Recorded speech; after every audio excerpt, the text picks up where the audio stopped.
Thank you so much, everybody, for joining us. You should be able to see a PowerPoint on your screen that says EOTAS, EOTIS, Beyond the School Gates. That's presented by me and Charlotte Hadfield today. Um, I'm Alistair Coverley. I'm a barrister at 3 paper buildings, and I specialise in education law.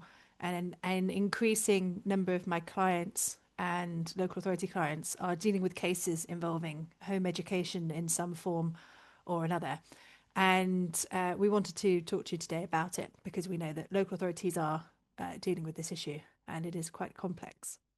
Charlotte, do you want to just introduce yourself? Good morning, everybody. My name's Charlotte Hadfield.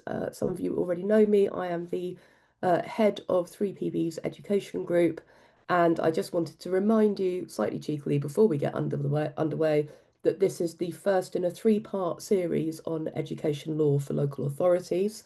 And I just wanted to remind you of a couple of additional dates for your diary. Instalment 2 is on Tuesday, 7th of October, again at 11 o'clock. That is on exclusions, and that will be presented by our Lachlan Wilson with Ben Amunwa. And then the third and final instalment of this series will be on 19th of November at 11 o'clock, and that will be on avoiding and defending judicial reviews, presented by Kath Anderson and Jim Hirschman. We also have in 2026 our annual education conference. It's on the 5th of February. I think you should come for 2 reasons. Firstly, it's going to be a great day full of really exciting talks. And secondly, it's also my 50th birthday. So if you come with me, you are celebrating a milestone birthday with me, and nothing could possibly make me happier than that. Right, having plugged those events, I'm going to hand back to Alice to get the talk underway. Wonderful. Thank you so much. So we are also able to take questions as well. So you can either you can type them in the Q&A box in the bottom of the Zoom link, or you can drop us a message there, and we'll answer as many as possible, either in the middle of the webinar if it works, or at the end of the webinar should we have time. And this particular talk, alongside the other webinars, are all going to be made available after the series has finished, and the PowerPoint slides should be sent out as well. So today, what we're going to go through is the following. We're going to look at the legal frameworks around education otherwise than in school. We're also going to have a look at what the parents' rights and responsibilities are, and why parents are looking at increasing their children's rights to access an EOTIS package. Why is this coming up more often at the moment? We're going to have a look at local authority duties and powers in that context. We're going to look at alternative provision, flexi schooling, and the current policy reform landscape. And then we'll look at what the tribunal and the upper tribunal have been saying about it, and what we're experiencing as practitioners on the ground, and then also how judicial review cases are also dealing with this issue and the kind of practical issues that might arise in EOTIS cases. And we'll talk in a minute about all of the Section 7 duties. But the reason why we think this is so important to talk about is because it's probably the number one thing that we are finding is increasing so significantly in the first year tribunal at this time. And more children and their parents are finding out that this is, we can potentially have another way of doing things that isn't in line with more conventional schooling approaches. So the word seems to be getting out across the whole of the country that this might be an alternative way of doing things that may well be better for a lot of children. And there are also some difficulties with it as well that we'll go through. So we'll run through the why, but first of all, this is the legal how. So what we have on this slide are duties that no doubt you will all be very familiar with. We have the Section 7 duty, the Section 7 duty on parents under the Education Act 1996. It's an important one to bear in mind because obviously, as local authorities, it would be natural to focus on the duties that you have in relation to schooling. But we must remember that the starting point is that there is a fundamental duty on the parent of every child of compulsory school age to cause their child to receive efficient full-time education that is suitable to the child's age, ability and aptitude, and also to the child's special educational needs if you're in England, or additional learning needs if you are in Wales. And parents can do that either by regular attendance at school or otherwise. So there is your right to home education. So there are some countries, I didn't know this until Alice told me, there are some countries where it is not legal to educate your child at home. You have to send your child to school. We are not one of those countries. Parents do have the right to electively home educate their children. The second duty that we're going to keep coming back to is one that you will all be familiar with because of EOTAS, which is the Section 19 duty. And that is a duty on local authorities, as we know, under Section 19 of the Education Act 1996, to make arrangements for the provision of suitable education at school or otherwise. So that's your EOTIS or EOTAS, or otherwise than at school for those children of compulsory school age who, by reason of illness, exclusion from school, or otherwise, may not for any period receive suitable education unless such arrangements are made for them. So, in other words, the local authority has a duty to step in and arrange suitable education, either at school or outside of school using alternative provision or other means for children of compulsory school age. So, it's not a duty that applies over the age of 16 who cannot go to school because they are ill, because they have been excluded, or otherwise. And I'm just going to pause there to say that that category or otherwise we will come back and touch on briefly, but it is a very small, very limited category, and we'll talk about that in the context of some of the judicial review cases that have been decided. And then, of course, sections 436A and sections 437 of the Education Act, the duty on local authorities to identify children who are not receiving education. So, in other words, are not registered pupils at a school, and so far as the local authority is aware, are not receiving suitable education otherwise than at a school.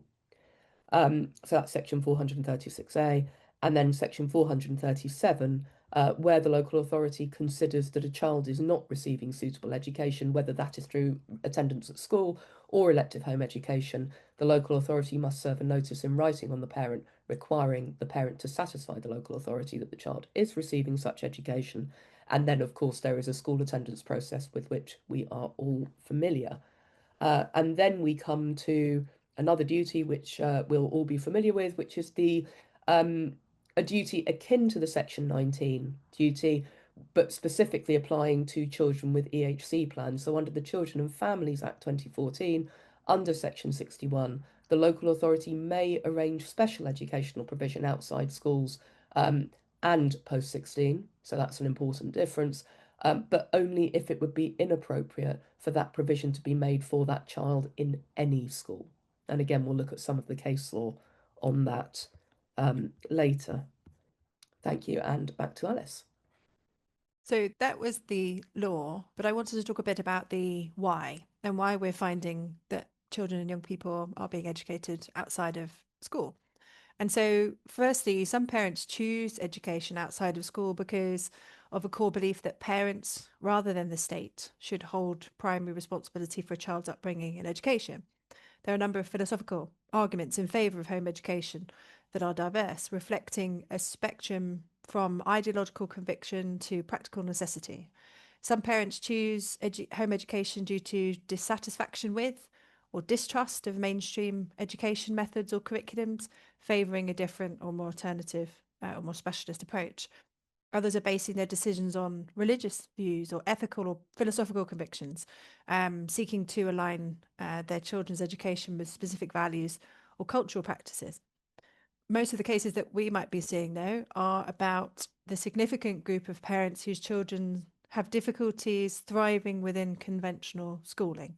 So, whether due to their disability, special educational needs, mental health reasons, experiences like bullying, repeatedly being excluded from school, maybe trauma, those are those young people who might be in this category. And many will say that the reason that that child is or should be being home educated is not because necessarily that parent thinks that home education is the right or the best option for their child, but it may also be because of a lack of suitable schools in the area. So, in particular, for certainly for my caseload, children who are both neurodivergent, autistic children and who are also highly cognitively able and do not have learning difficulties.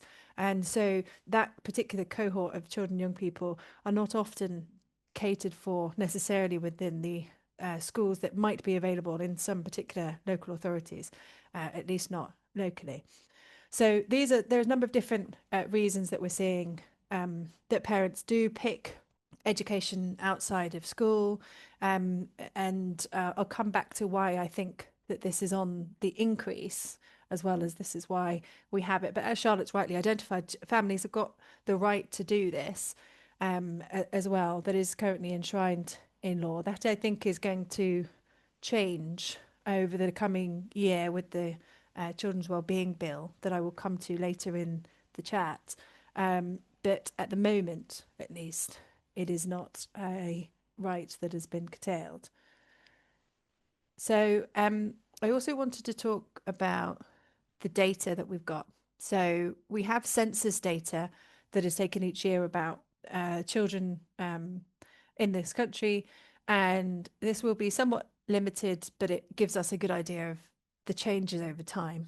So, as at the census date in autumn 2024, local authorities reported over 100,000 children in elective home education, and that was an increase from an estimated 92,000 in the previous autumn term.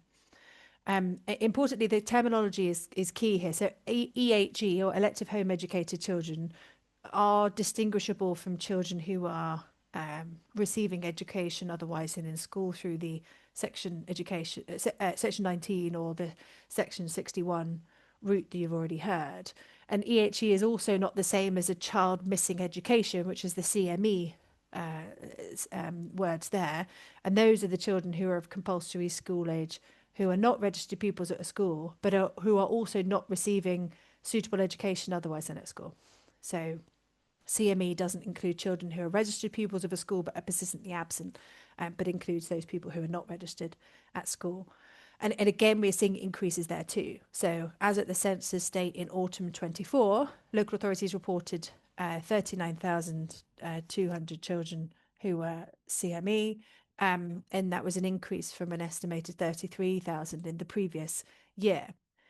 The numbers for elective home education, children missing education, and education otherwise than in or at school are increasing for a number of reasons. So I've already talked about a number of these. So inadequate provision of school, lack of school places, exclusion, off-rolling, delays in securing or finalising EHCPs, school refusal, trauma, emotionally based school avoidance, bullying, safeguarding concerns, loss of parental confidence in the school or the education or the state system. There might be transport issues, like getting to and from a school because you're living somewhere that's a bit detached from the local schools. You might have religious or cultural beliefs, as I said. Poverty and family instability is also a really important factor as well.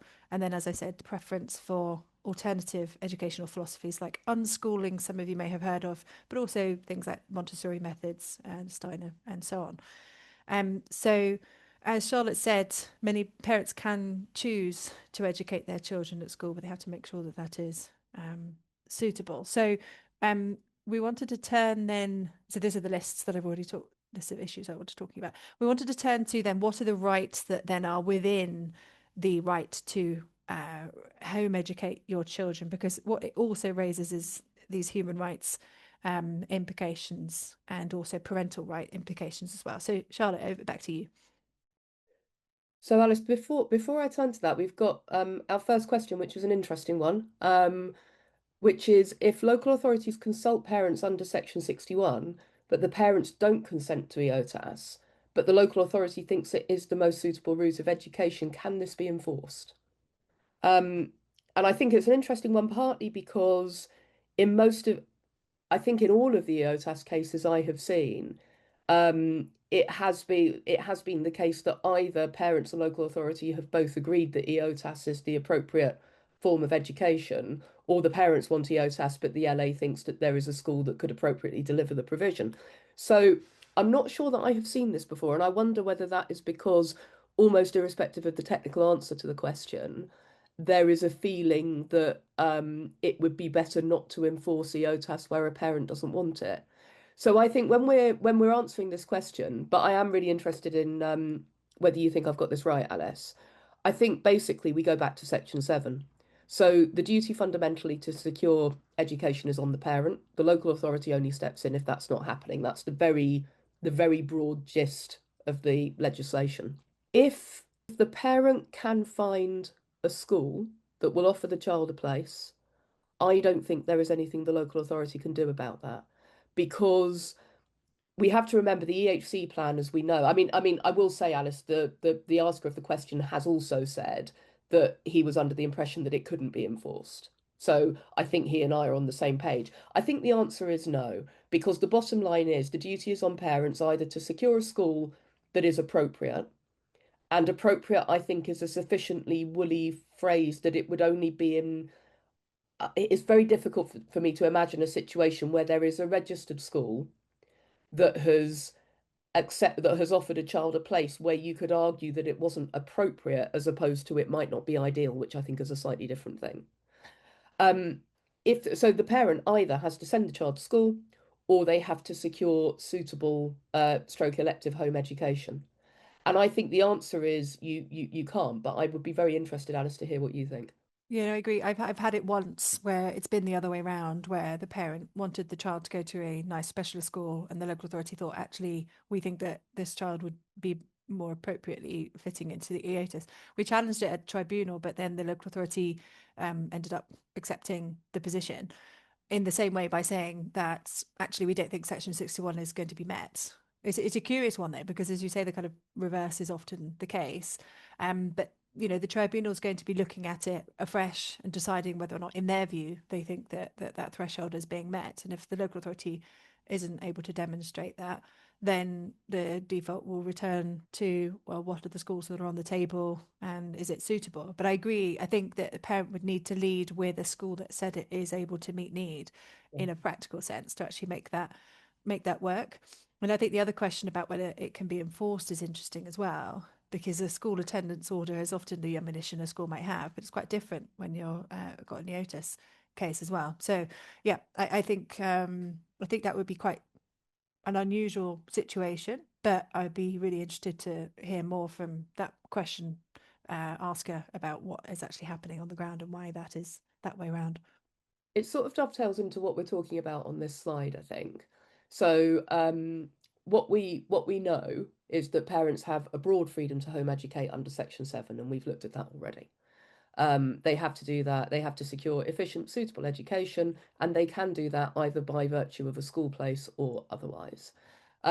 Section 9 obviously is also relevant, Section 9 of the Education Act, which is a duty on local authorities and schools to have regard to the general principle that pupils are to be educated in accordance with the wishes of their parents, but balanced against the need for efficient education and use of public resources.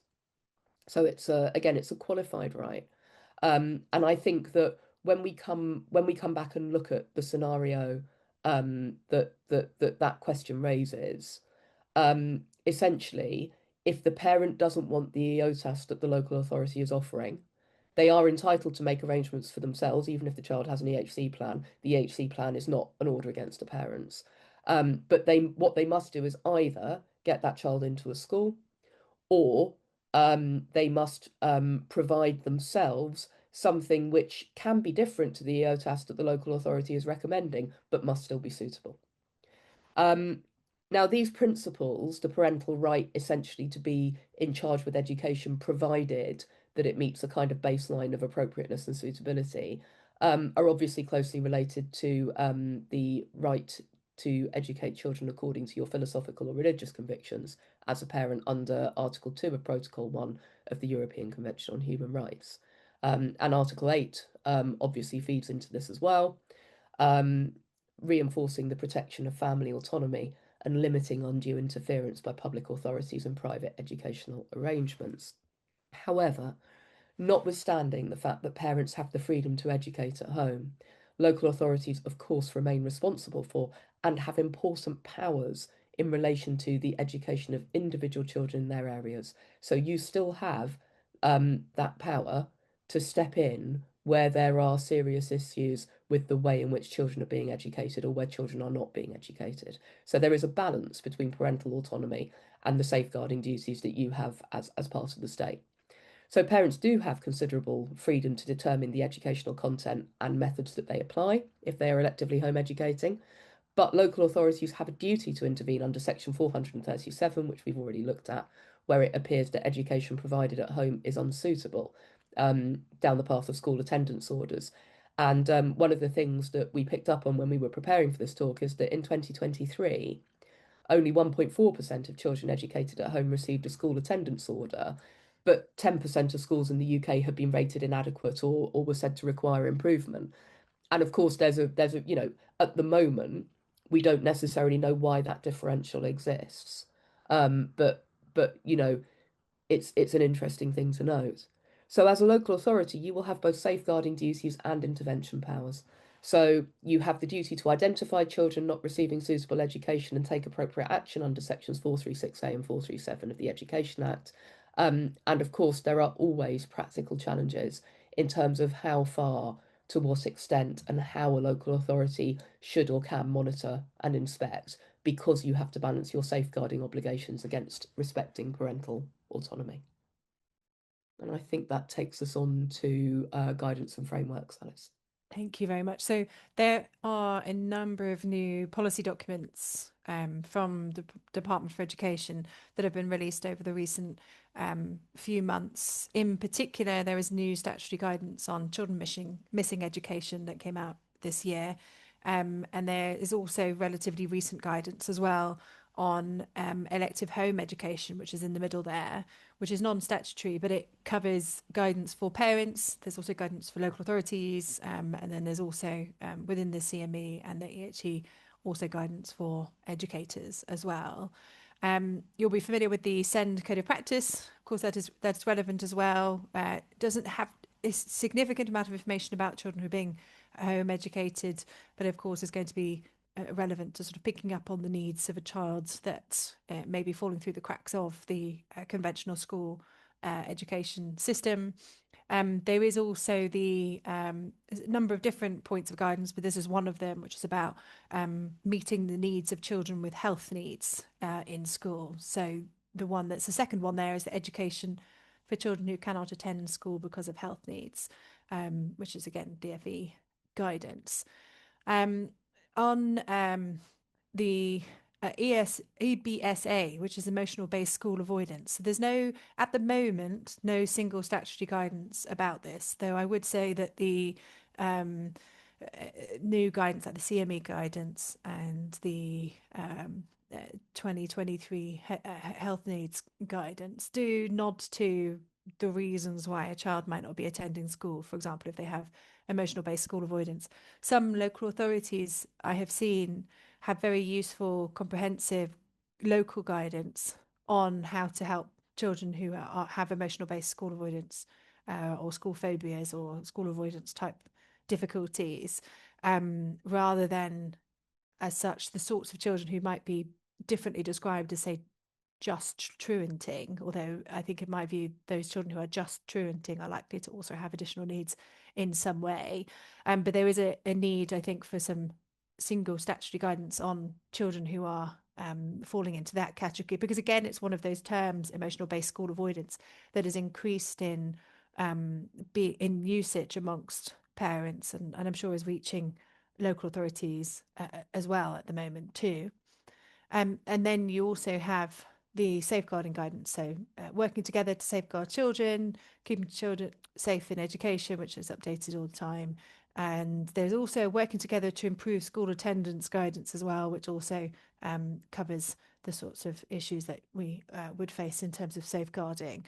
And I think what is useful about these is some number of these different documents give practical guidance to local authorities about approaches that they can take in circumstances where a child is outside of the education system.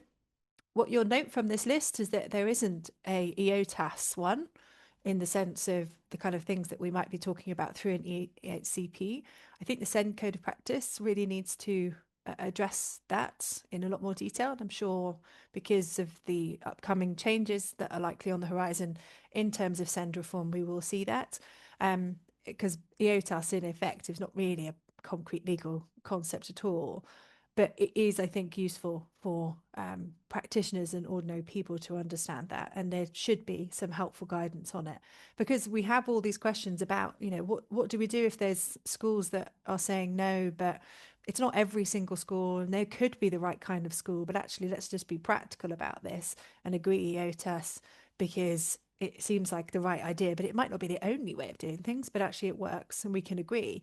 Is Section 61 technically met? Possibly not. But if both parties are in agreement that that's the best approach, that's a practical way of dealing with things.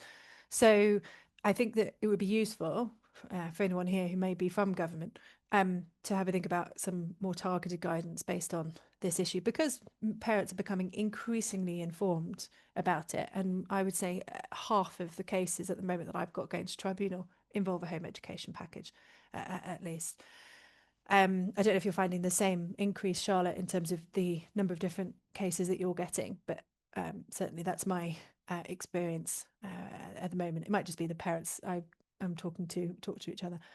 Um, No, I think that's right. It's yeah, sometimes difficult to identify whether that's happening because there is an increase in requests for EOTAS across the board, or whether it's just that because of where one's got to, in terms of one's own practice, that's the kind of work that you get. But I certainly, whether I'm acting for local authorities or for parents, I'm seeing a lot more requests for EOTAS than I think I was sort of 5 or 10 years ago. Um, we have, I think you slightly dealt with this, Alice, actually, in what you've just said, but we have a question which is, can the local authority agree EOTAS on the basis that no schools consulted with can meet need and the local authority does not wish to direct a school, or does Section 61 need to be satisfied? And I think the boilerplate answer is that Section 61 always needs to be satisfied. So the statutory test is there no school where it would be appropriate to do this? Appropriate, obviously, is a bit of a movable feast. It slightly depends on why you don't wish to direct the school technically. But I think the bottom line is, if you conclude for whatever, I mean, for example, it could be anything from the school saying it's full, the school in fact is full, or to that there's something about the school's environment that would make it unsuitable for this child, even though on paper it looks like it could meet need. Or you could just say to yourself, the school has been absolutely vociferous that they don't think they can meet need and or they're full. And if we direct them to receive to take this child, we think that is going to be we think that that is going to be so poorly received that it might just be very difficult for everybody to cope. That's a horrible situation to be in, but I think it gives you an idea of how flexible the word appropriate is. It's doing a lot of work here. But there's also a pragmatic response, which is that if parents want EOTAS and you consult with all the schools that you can think of and they all say they can't meet need, and there's one that you could direct, but it wouldn't be anybody's idea of a good outcome, the reality is you're not going to get any pushback from that from the parents. You might get some questions from a tribunal. Not all tribunals like EOTAS, and that's one of the things um, that we noticed, that a lot of the time the main battle, really, certainly for a parent, is going to be persuading the tribunal that there really isn't a school the child can go to, because the tribunal's concern will always be, once the child is out of the system, particularly if it's something like emotionally based school avoidance, the longer the child is out of the system, the harder it is to get the child back in. And are they, by ordering EOTAS, in reality removing the child from the school system where there might be a possibility of it working? But Alice, what do you think of my analysis on that? yeah, no, I agree. I think that there's the big question about being practical in those circumstances. I mean, you can't consult with every single school when it says any school, but you do need to reach quite a high threshold of demonstrating that that's needed. And I know that it can be difficult for parents and local authorities to know about every single school beyond the local offer, because there can be new special independent schools that might be being raised. There can be new independent settings that have those, really small class sizes that half the cohort is neurodivergent, but it is still a mainstream school. There are several schools like that, but they might not be coming up on the online very easily, or they're not coming up on the Section 41. So for others, that's the approved list of special schools from the Secretary of State. So it might not be coming up on that list. So sometimes not knowing where to turn with schools to consult with because of perhaps the kind of complex or unique needs of that child can then mean that EOTAS is there by default, rather by kind of backup, rather than necessarily having been exhausted as the only option. And a lot of the experts that we work with will often say this child could be in a school, should be in a school. This would be the perfect school, but that perfect school doesn't exist. Mm. And there should be schools like that, but there aren't. So I think that that's a difficult part of it as well. And that's where that practical step of we don't have that kind of school. If we did, then that would be where the child would go, but we don't have it. I agree. And one of our attendees has pointed out that sometimes parents will want a non-Section 41 approved Mhm. school, so an independent school that can't be directed to admit. And in that situation, if the school the parents want is not prepared to admit and the local authority can't find an alternative, then realistically EOTAS needs to be explored, which I think is right. The other thing to bear in mind is that sometimes the local authority will be looking in one direction for a school, but if parents are in the process of getting assessments, they may well have an indication from an expert who hasn't reported yet, or they might have a report in draft that means that they're actually looking at a completely different subset of schools. So there could be two kind of a Venn diagram where the circles just don't meet in terms of what's Mhm. being looked for. Yeah, so there's a lot of complexity in this, and I think one of the things I often think to myself in these cases, which inevitably involve very complex children, I'm often quite relieved that I'm not the one trying to sit down and work out where they should go to school. Yeah. All right. So, alternative provision next. So, many schools will use alternative provision as a way of supporting those children and young people. So, Charlotte, do you want to just talk through what these are and how the Section 19 duties might arise in these ordinarily more short-term approaches used by schools? Yeah, excuse me. So, when we talk about alternative provision, we are talking about I mean, in a sense, I'm very much talking, at this point, I'm aware that I'm talking to around 300 people who know an awful lot more about how alternative provision works on the ground than we do, Alice. So, if I say anything incorrect, I'm not too proud to be corrected by anyone listening. But when we talk about alternative provision, we're talking about offset, a wealth of kind of off-site stroke non-school arrangements, which could include pupil referral units or PRUs, flexi schooling arrangements, which I think Alice will talk about in a minute, which is a relatively new fusion of schooling and EOTAS, and sort of other off-site arrangements. So this is education that's arranged by local authorities or by schools for pupils who cannot attend mainstream school for reasons such as exclusion, illness, or other factors. And again, that's that Section 19 duty. Um, so we could also be talking about hospital schools, for example, that a common alternative form of alternative provision. So the statutory framework is the Section 19 statutory framework, and so these are used in order to enable local authorities to fulfil their duty to provide suitable full-time education for children of compulsory school age who otherwise would not receive it, whatever the reason for not receiving it is. The relevant guidance is in the DfE's guidance, alternative provision statutory guidance for local authorities, and that outlines expectations for quality, safeguarding, and reintegration. So it's really important always to remember that the point of alternative provision, generally speaking, will be to try and get these children back into mainstream, reintegrated into mainstream school sooner rather than later. So schools can commission alternative provision directly and will remain responsible for the pupil's progress, attendance and welfare in that situation. If the child has an EHC plan, the alternative provision that's secured must be consistent with that plan, and the local authority in that situation will have the statutory duty to secure it under Section 42 of the Children and Families Act. And I think, Alice, that takes us back to you. So, in terms of flexi schooling, so again, this is new terminology that's arising. A lot more parents are asking for it. So, as of my most recent research, about 700 schools across the UK are agreeing to flexi schooling arrangements at the moment, which is a hybrid model of education that meets the needs of various children whose needs not being met in full-time school, and for whom full-time home education is perhaps also not a viable alternative for whatever reason.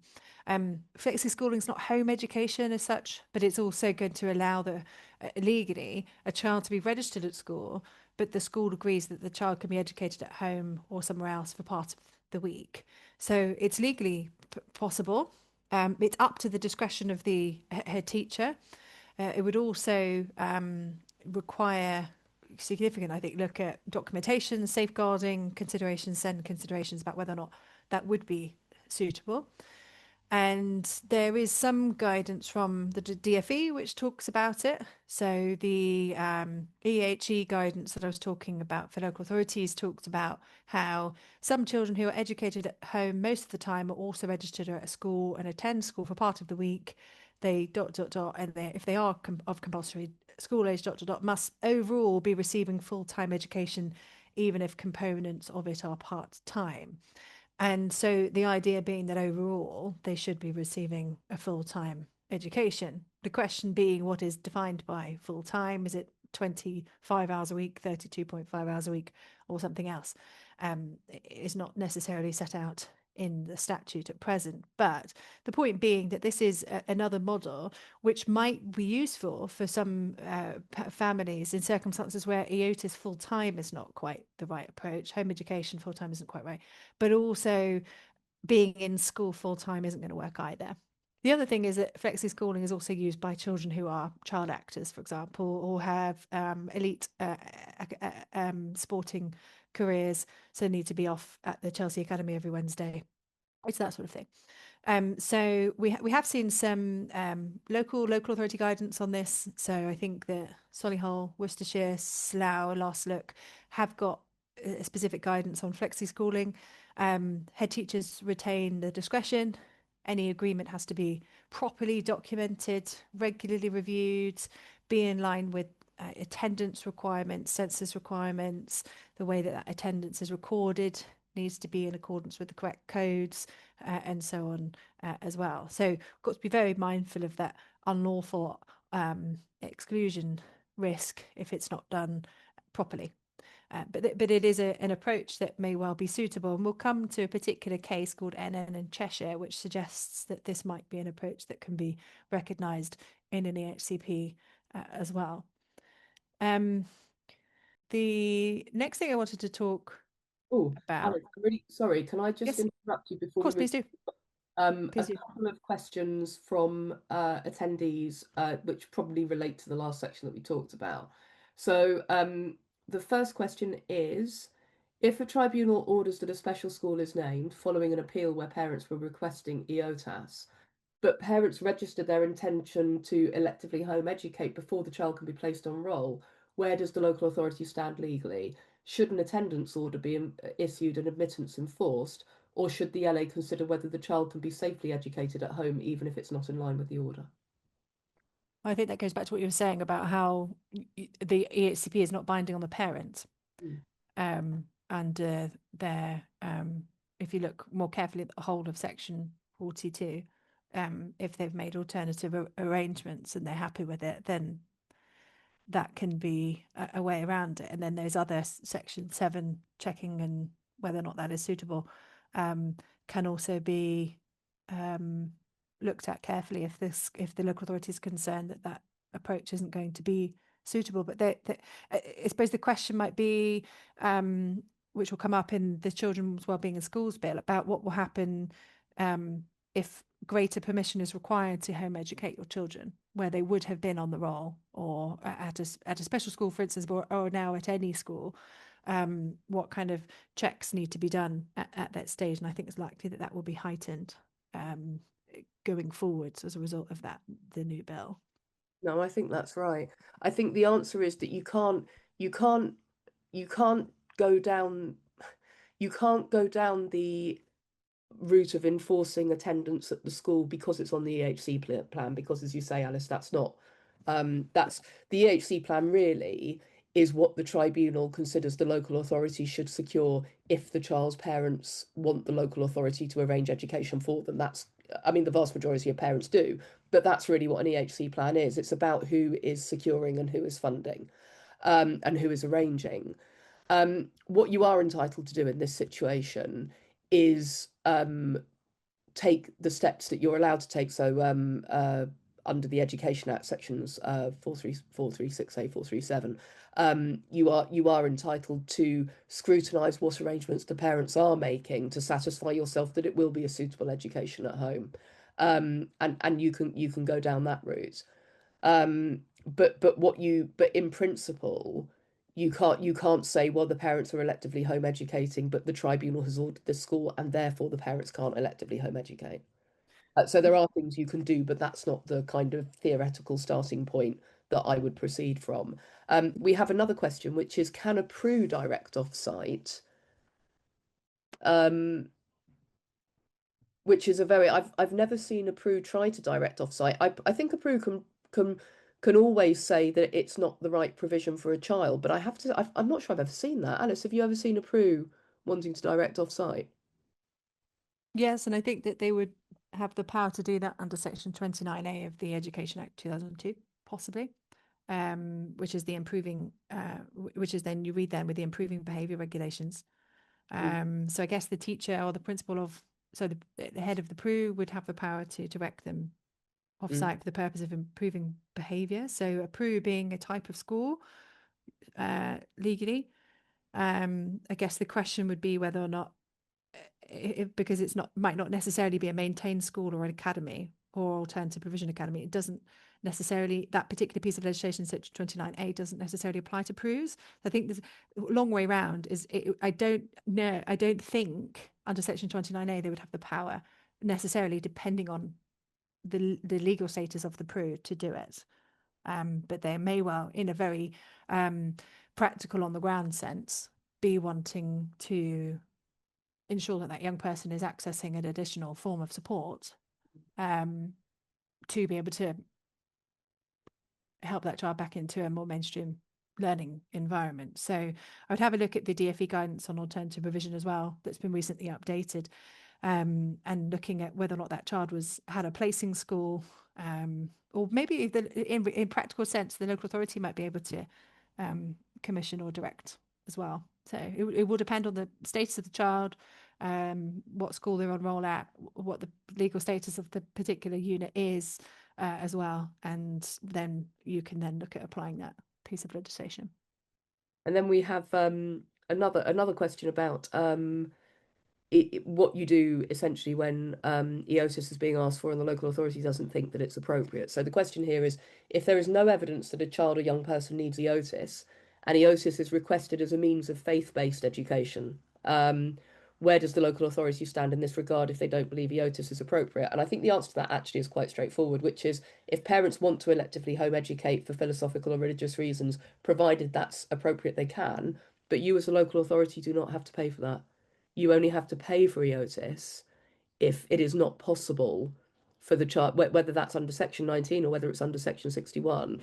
There are specific circumstances where you have to pay for EOTIS, and I would say parents saying, well, because of our faith, we would prefer effectively to educate at home.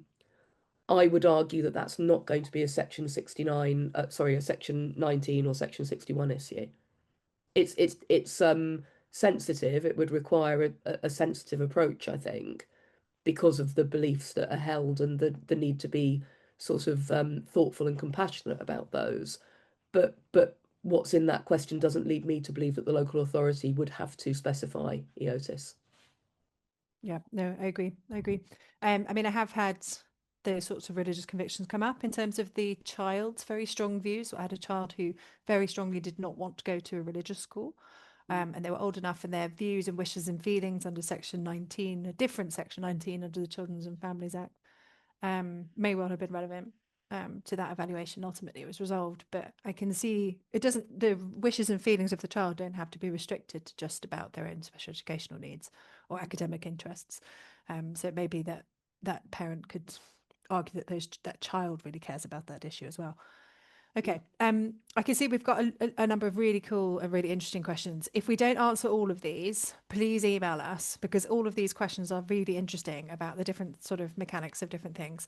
And we'll try and get through as many of them as we can, but we'll carry on through the seminar Where at the we are for moment. time, shall we move through? Please keep putting the questions in the chat. Please do, yeah. We'll move through the slides and then we will answer as many of the questions as we can at the end.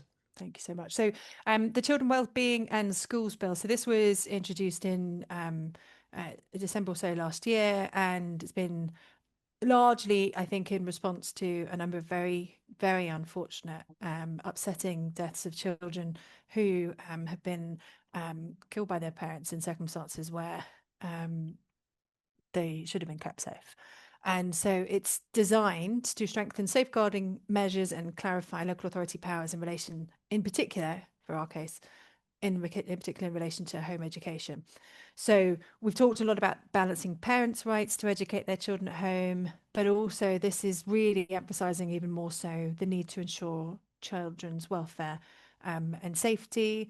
The bill will potentially impose registration requirements on parents who are home educating their children when in previous circumstances there was no such register.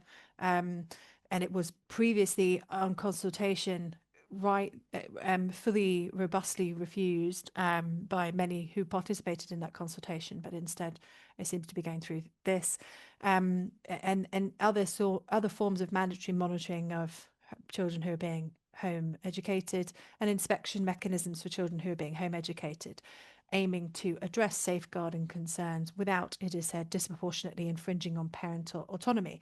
Now, it might be said that what we already have with the Section 7 framework and the Section 437, I think, of the Education Act, those abilities to do school attendance orders, check on things, ask for information from parents, it already describes the powers and roles of a local authority and the ammunition that they could use to be able to investigate these things already.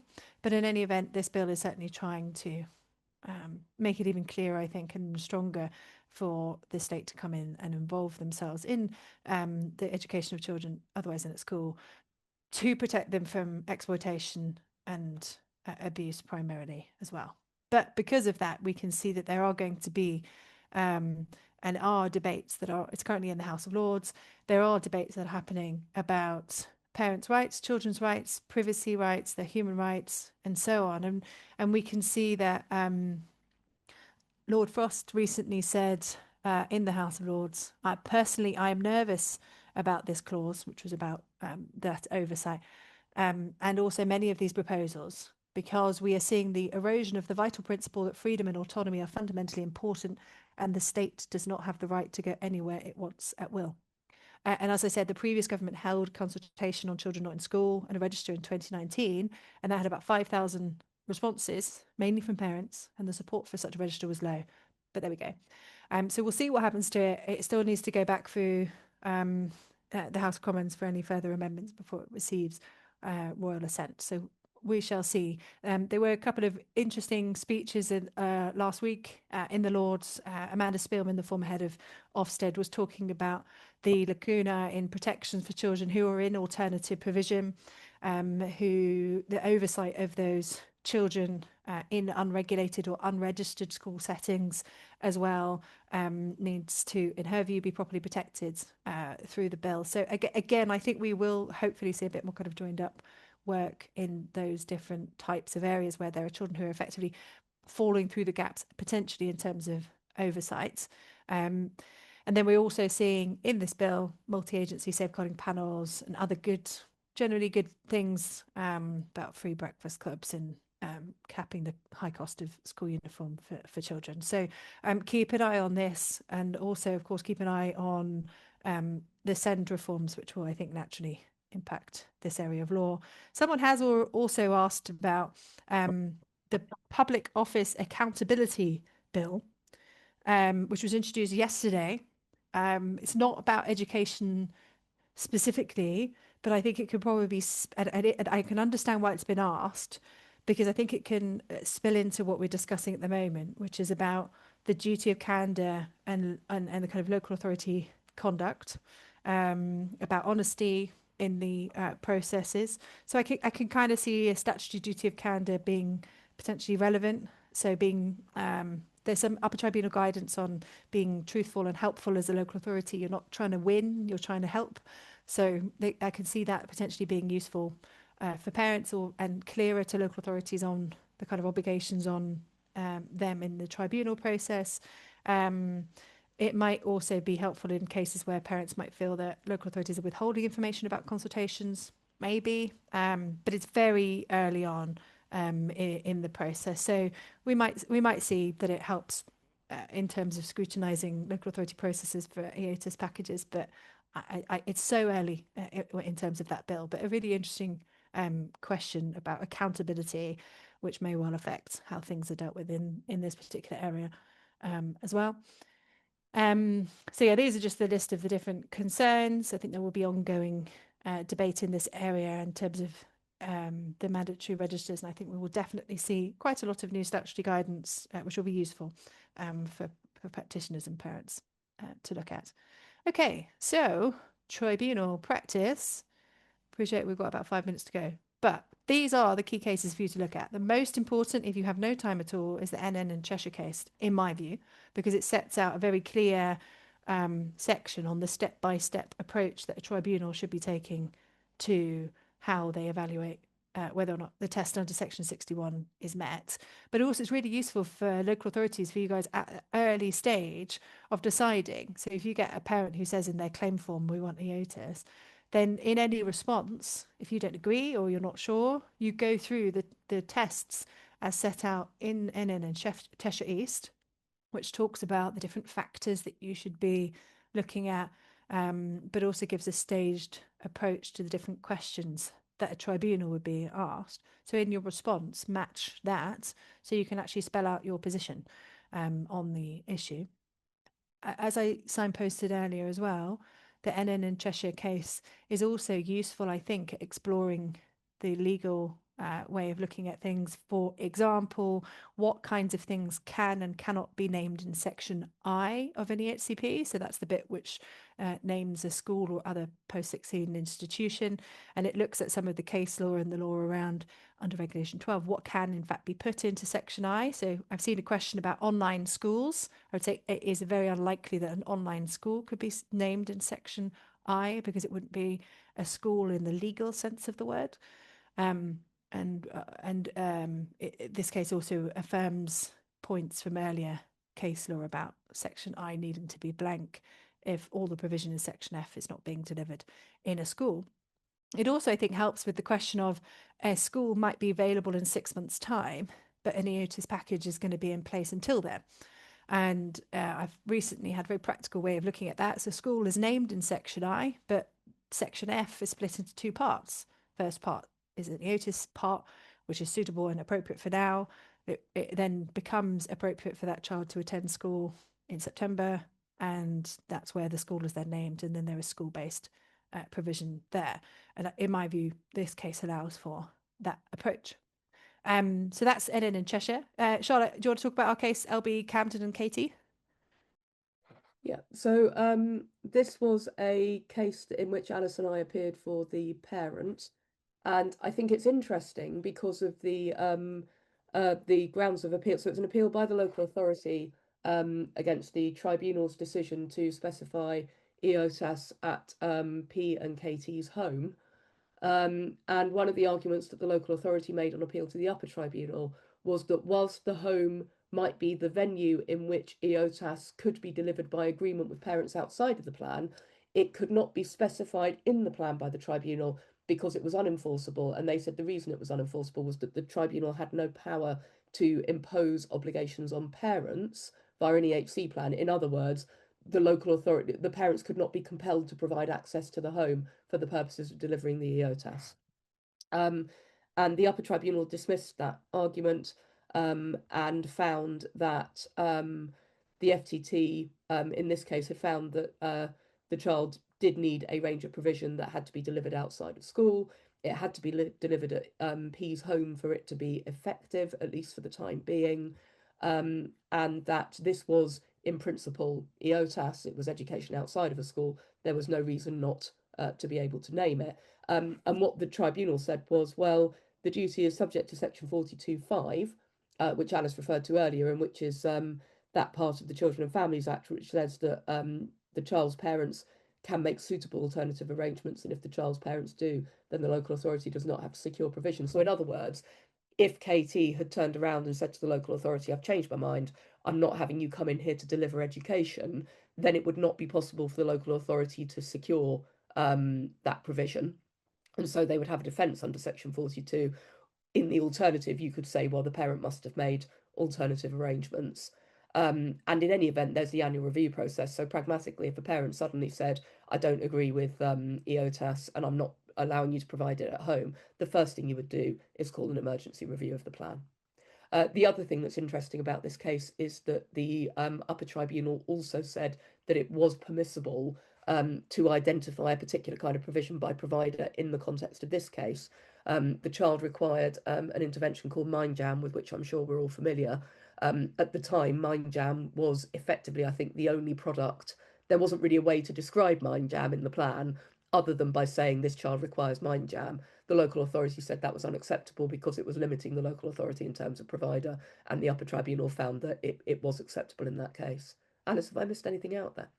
No, I think what was interesting about the fact that MindJam was there was that ordinarily we wouldn't see a particular provider, as you say, named in Section F. But I increasingly see sometimes things escape that rule generally in Section F cases involving EOTAS. And we've had a couple of interesting questions about the sorts of, say, less conventional things that are being asked for in EOTIS packages. And for example, paying for that child's internet at home, paying for that child's desk, chair, printer, laptop, in the same ways that child might have at school. Somebody has listed JODPAs for equine therapy, extensions to properties or garden pods to provide a quiet place for the child to work, electricity, and so on. And the question really on that is there guidance on what could be included? And the question goes back to fundamentals about what is reasonably required for that child. And the second question is can that provision that is reasonably required be delivered in a school, or would it be inappropriate? So coming back to the original point, which is it special educational provision? Is it something that's reasonably required? Is the question. So on things like, is it reasonably required for there to be internet for that child? Otherwise, the parents would have to pay for it. I've certainly succeeded in getting internet paid for via an EOTIS package for a child who would be educated at home full time because they wouldn't have had to pay for the internet at school. There's also upper tribunal case law on internet being a legitimate thing that could be included in an EOTIS package. It's not always going to be reasonably required for that child. It may well be. Things like JODPAs for equine therapy, that would be equipment. So again, I'd be thinking about the case law on whether or not equipment falls within something that is special educational provision or not, or whether or not it is something that could be deemed special educational provision. So something that in itself educates or trains the child. And I would be thinking about, for example, the case law on wheelchairs that our colleague Lachlan Wilson did, which was involving a powered wheelchair and whether or not that could be detailed in Section F.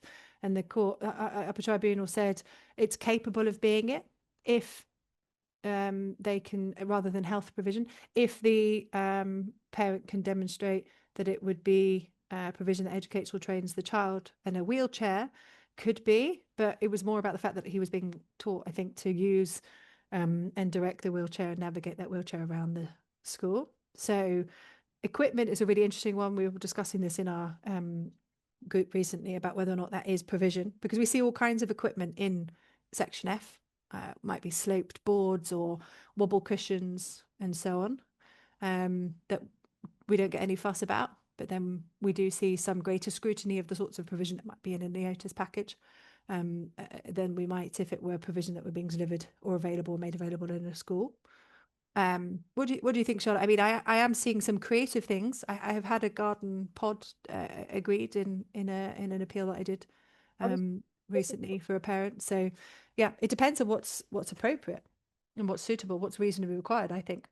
I think so. And I think it's really important to remember that sometimes there is not necessarily an objectively correct answer. Sometimes one tribunal can say yes and another tribunal can say no in cases that look very similar, and both are within the discretion of that tribunal to decide, which I think is the wild card for all of us. I mean, I have also had, so if you take equine therapy, I have had equine therapy agreed in EHC plans ordered by tribunals as special educational as provision that educates and trains. I've had other tribunals who have just said, no, we don't accept this. And generally speaking, the question for any appeal tribunal is not so much going to be, would I personally have made a decision on the day? It's going to be, do I think that this tribunal was entitled to make this decision in this case? And because all of the cases turn on their facts and what is special educational, I mean, one child might be immensely complex, desperately anxious, and the reality is they're not going to get out of bed and go to any kind of educational provision unless there is a horse there, and they are not going to be able to respond to learning unless the equine care and therapy is used as a means for conveying that learning. Another child, it might be cookery. You know, a child might not be capable. Like, this is a very obvious example, but a child might not be capable for any number of reasons of sitting down at a desk and doing some maths, but might be very happy to think about how many slices of pizza they need to cut something into, or how they what the ingredients need to be, or how to weigh things out. So it's a really complex and delicate exercise, I think. Yeah. And I agree, Alice. The reality is everything, almost everything you can think of could be special educational provision, but it also couldn't be. And it's just going to require a really sort of thoughtful look at what's actually happening for that young person. And then you have to think about the tribunal, because you could have a really compelling case for a young child and they just end up in front of the wrong tribunal. You could have a really compelling case for you and you end up in front of the wrong tribunal on that day. It's funny actually, because I was going back to the question, Alice, about the do you give EOTIS to a child whose parents, for faith reasons, want them don't feel that there is an appropriate school for them because there is no safe single sex setting? And I think you're right. I think there is scope to say, well, it is appropriate, because the reality is that this child isn't going to get an appropriate education because parents are not going. It's very complicated. And again, you might get one tribunal that says, well, the child's wishes and feelings, the parents' wishes and feelings, the reality that the child will not access this education, however suitable it appears to be at this kind of setting, it will have to be EOTAS. You could get another tribunal that just says, well, this is not this is not something that the local authority has to fund. And that is the complicated bit. That's the grey area that we're operating in. Yeah, no, I agree. And we know that local authorities have got significant budgeting difficulties, and the optics of, say, a parent asking on behalf of their child for something that seems outside of the ordinary. So where mainstream school children are getting, an hour of football a week, for example, I understand. I've seen a question about, requests for snowboarding lessons and golf lessons and clubs, but the question will be, does it really matter when you're thinking about actually negotiating that working document, if a good relationship with those parents will probably save a lot of money? It's interest-based stuff that young person is doing. They're not able to do the more conventional type of things if you've got the evidence to support that. And actually, the cost of a snowboarding lesson each week is £50, and the cost of a gym membership each week is £50. Do we really need to be making such a big fuss, arguably, about the particular exact type of provision that the parent then chooses that is going to be suitable for the child? And I have seen some flexibility. It's not that only snowboarding is going to work for that particular child. Usually, it might be that, in fact, that really is the only thing in the whole world that's going to get that child out of bed. I'm thinking of some PDA children who I work with, where they really can only do some things that are in an extremely narrow category of activities, and we really do need to have things that are around those interests. But I would just remind tribunals that those good relationships with parents can save, if you do it well, can save a lot of money, and it could be a lot less expensive than a special school placement. And parents are going to know their children well and know what their children are more likely to do. And there's no point having provision in Section F that no one's going to access because it's not going to be of interest or of benefit to that child. So I get it. I get why it's frustrating that you see parents who seem to be asking for a lot, but I would be most of the time. I can usually understand why that's being asked for in circumstances where it would really suit that child and be reasonable for that particular child, even if it's not going to be something that you want for all children to get. Um, I mean, it's possible that on horizon with SEND reform, we will see a bit more of an argument about reasonableness of what's reasonably required, also including something about the finances on the local authority. But as I said, if we're thinking about something like golf lessons versus more traditional school lessons in PE, the cost may well be the same. So I get it, but it might not be something that needs to be argued about quite so heavily. And as I said, as Charlotte said, different tribunals will take different views on it on different days. So it may well be worth still having the argument about.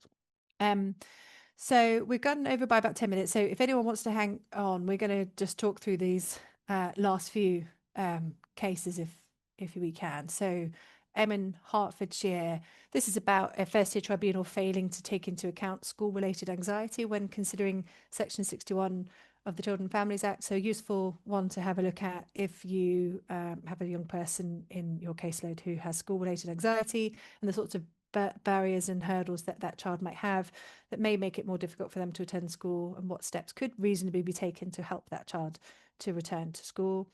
DM and Cornwall, this is about specificity. So classic guidance for EHCPs is that it needs to be specific and not leave doubt on what has been decided, etc. But there needs to be some flexibility, particularly in certain situations, maybe in specialist schools. But in this case, there was an argument that where there is an EOTIS package in place, the opposite is true. So with EOTIS, the local authority has got less day-to-day oversight of the delivery of provision, and therefore the appellant had argued that there was a greater need for specificity, and the upper tribunal found that the decision of the first tier tribunal had in fact contained those errors of law and was remitted back to be considered. So thinking about the mechanics, okay, how is this package of EOTIS, because it isn't going to be having the same oversight as a school or the structure of a school with terms and everything else, really going to work after this tribunal has finished? How are we going to make sure that everyone knows what they're doing, who's responsible for what, how regularly people are going to meet? I mean, having an EOTIS coordinator role can be useful. Having a monthly, termly, whatever periodic review mechanism can also be very helpful to actually make sure that then the package works afterwards and is understood by all of the different members of the professional team who are going to be working with that child as well. And then AA and BB and Bristol's CC as well. That's another more recent case about EOTAS as well, which talks about the enforceability and delegation of different plans involving EOTAS as well. So worth having a read through each of these cases too, so you can be really au fait with how the tribunal is generally dealing with these different points. And we'll send out links to these after the call. Charlotte, was there anything else you wanted to say about these cases, or should I move to the next slide? No, I think you have covered them very well. Perfect. Okay. Judicial review cases then. Go ahead. Yeah, so just covering these quickly, I'll ask Alice to speak briefly in relation to Gudrid, but first these are cases under Section 19, so they're not cases under Section 61, which by virtue of their nature will go to the upper tribunal. So these are Section 19 cases. They go to the administrative court, which obviously is a somewhat less specialist jurisdiction than the upper tribunal. The cases of L and HXN, which are the first two cases on the handout, are kind of related. So basically, these remind us that when you go to the administrative court, you're looking for public law remedies, and public law remedies are subject to various limitations. So when you bring a judicial review claim as a claimant, so in this case, the child or young person would be the claimant, these are cases about securing provision under Section 42. And as we all know, the duty to secure special educational provision that is specified in Section F of an EHC plan is absolute. It's non-delegable. The local authority has to do it without reference to resources, without reference, only if it is really and truly completely impossible will the local authority not be required to do it. And impossible here means a very, very, very high bar. However, on a judicial review, remedies are discretionary, so you can win a judicial review on the merits, so you can get your finding that the local authority has failed in its duty to secure provision under Section 42 as a claimant, but the court does not have to give you a remedy. So the local authority can always argue that the court shouldn't make a mandatory order, so that's like an injunction, an order requiring the local authority to secure provision, if it can show that it has taken all reasonable steps to comply with the duty. Now, the local authority would have to really, really establish this very clearly. So there would have to be very, very detailed evidence that the local authority had taken all steps that were reasonable, which are going to involve going above and beyond effectively. I think is the reality. So there was a case called Imam, which is actually a housing case, Imam against Croydon LBC. That's a 2023 case. And in that case, there was discussion of how the court would exercise the discretion not to grant a remedy, because normally you would expect that you would get a remedy if you win. And in HXN and in L, the court applied Imam, and on the facts of both of those cases, did decide that it would make a mandatory order. So that line of authority has been considered. I have seen local authorities try to argue that they had taken all reasonable steps to do something, but the reality is, if it is possible to secure the provision, even if that involves securing provision at a much higher price than you feel you should be paying. I mean, I don't know about you, Alice. I certainly heard of one local authority where there was a particular occupational therapy package, and the only practitioner they could find to deliver that package was somebody who was charging something like £15,000. It was an absolutely enormous amount of money, where you would normally expect an OT program to be kind of like maybe £2,000 or £3,000 for the year, and that local authority had to pay to secure the provision because it could be secured, and because there is no limit on resources at the moment in our regime. Alice, I'll hand over to you to talk about Goodrid, if that's okay. Yep, of course. So this Goodrid is just a useful case. It's less so about EHCPs, but more about the powers that the local authority has to investigate parents who are providing elective home education to their children. So in this case, Portsmouth asked for a review of the EHE provision that the child was receiving. The mum replied with a report of what the children were doing. Then Portsmouth asked for more detail, examples of work, how progress is being monitored, whether work was dated, signed, and so on. And mum effectively said that there was no legal requirement to mark work. There was no legal requirement for that work to be assessed, or for there to have the particular things that the local authority effectively were asking for under the EHE guidance at the time. But the Portsmouth said, well, actually, we're not able to ascertain based on this whether or not the education is suitable, and so then served notice under section 437 of the Education Act. So that's the bit just before a school attendance order saying, show us that you can satisfy us that section 7 is being met. And so mum claimed JR, saying it was unlawful, unlawfully placing a burden of proof on parents to show suitable education before a notice was given. The policy was that the local authority was using fettered its discretion to accept parental reports as sufficient evidence, procedural fairness issues, and also that the policy was being applied too rigidly because there were not, in fact, those concerns. But the High Court dismissed the claim on all grounds, finding that, in fact, the local authority was able to and was reasonable in asking for these inquiries, evidence reports, examples of work to decide whether further action was needed. And the policy that they had, which was basically to say parents' reports alone aren't enough, or doesn't have enough of evidential value, is good. It was lawful, sorry, and was compatible with the DfE guidance. So Portsmouth was entitled to say that things were insufficient, and that the policy was fair and wasn't rigid. And also it's useful because the court confirmed the way in which notices can be served. So what the kind of threshold might be after informal inquiries are started if they're not then satisfied with parental evidence showing suitable education. So the duty being, try those informal inquiries first. Failures to meaningfully respond can justify moving to formal notice, and that threshold for concern, I think in that case we're suggesting it was quite low. It appears that the education is unsuitable, etc. So just it's a useful case, I think, about local authority powers and limits when it comes to children who are being educated at home, and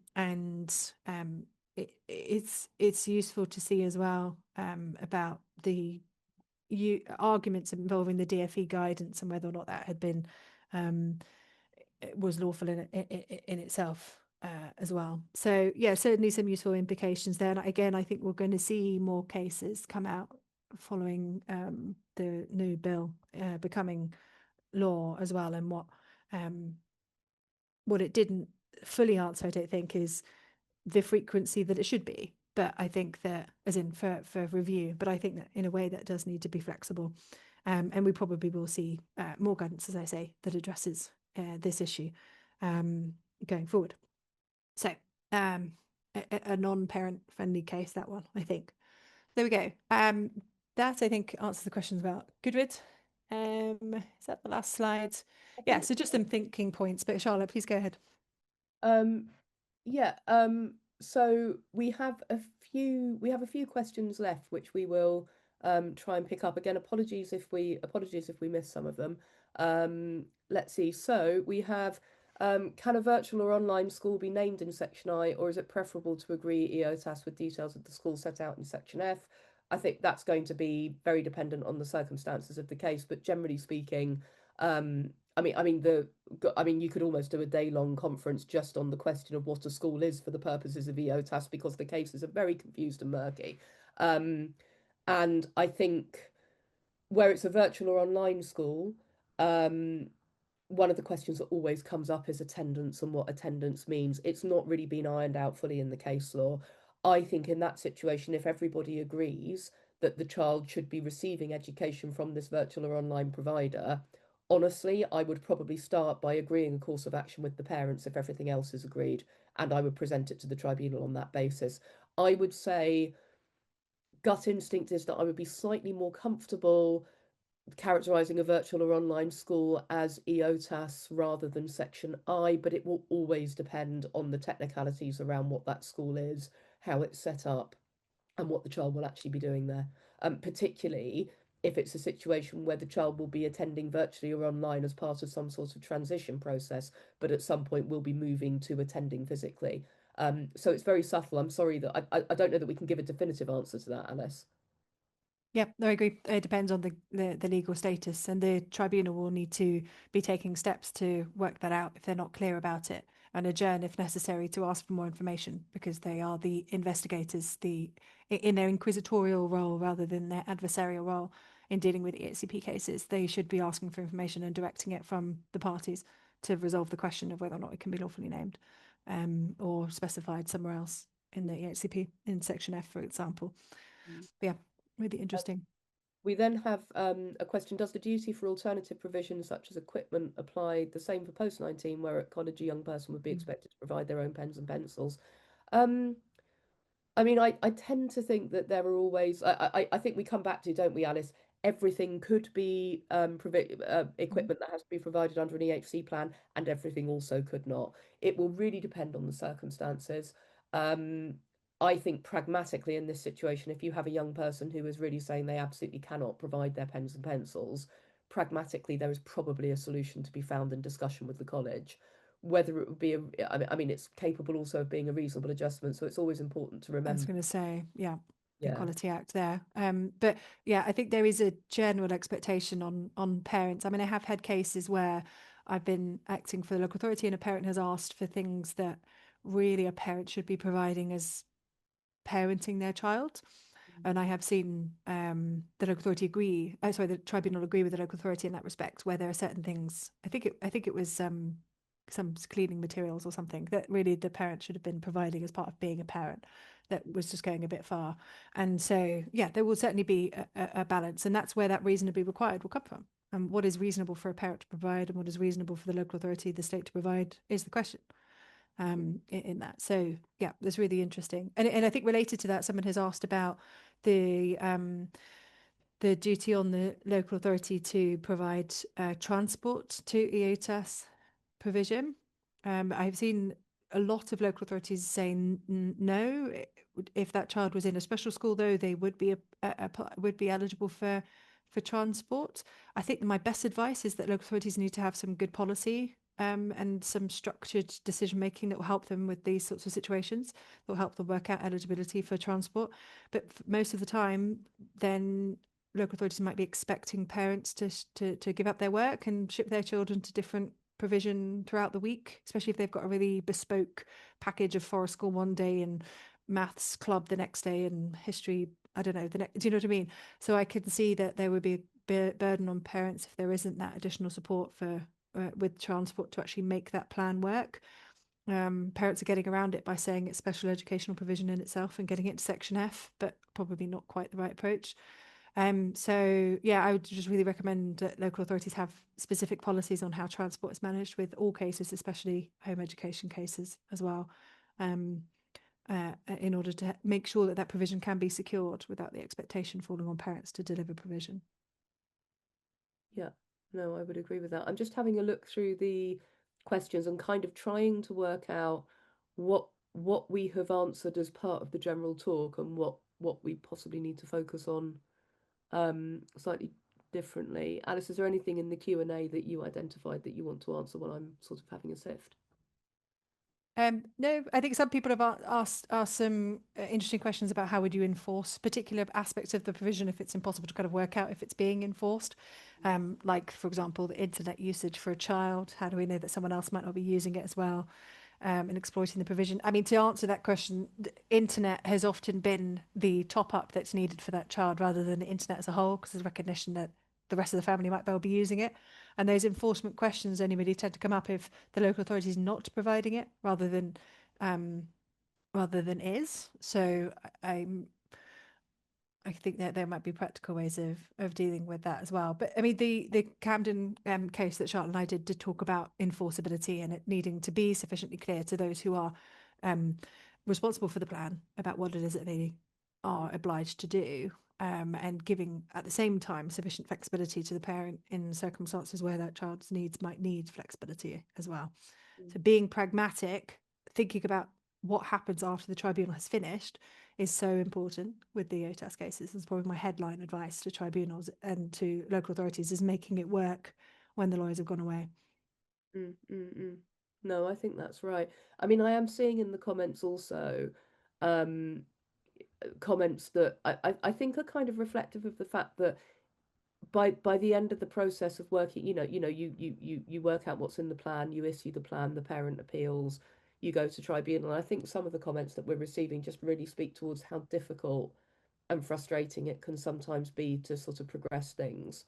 Um, and I think all we can really say about that, Alice, is that we understand, we see how difficult these things are, and we understand that. I think almost for both sides, by the time you get to the hearing of it, it just feels as though it's very difficult to agree anything in a straightforward way. And I don't know that we really, as barristers, I don't know that we necessarily have a solution to that, except that I suppose what we could say is that there are also cases where people are able to engage productively and they are able to talk, and you do end up with a package that everybody feels is enough. It might not necessarily be everybody's ideal solution, but it's everybody's adequate, which of course is exactly what the legislation calls for. I think, where are we? So we've overrun quite substantially. I think we're sort of standing at 12:30. I think what we'll do is we'll bring this to a close, but we really will please encourage everybody, do get in touch. We like to be in touch with you. So if there's a question that you've asked that you don't feel has been answered in the presentation and that you would like to send to us, please do email it to us and we'll have a look at it and let you know what we think. Again, just to remind you of the two upcoming installments in this series: 7th of October exclusions, 19th of November strategy in relation to judicial reviews, and of course our education conference on the 5th of February. We are so grateful to you for coming. We have really enjoyed this, which is why we have self-indulgently allowed ourselves to go so far over time. We really look forward to seeing you and hopefully speaking to you in the future. And as I say, do drop us a line if you would like to ask us anything else. Thank you ever so much for coming.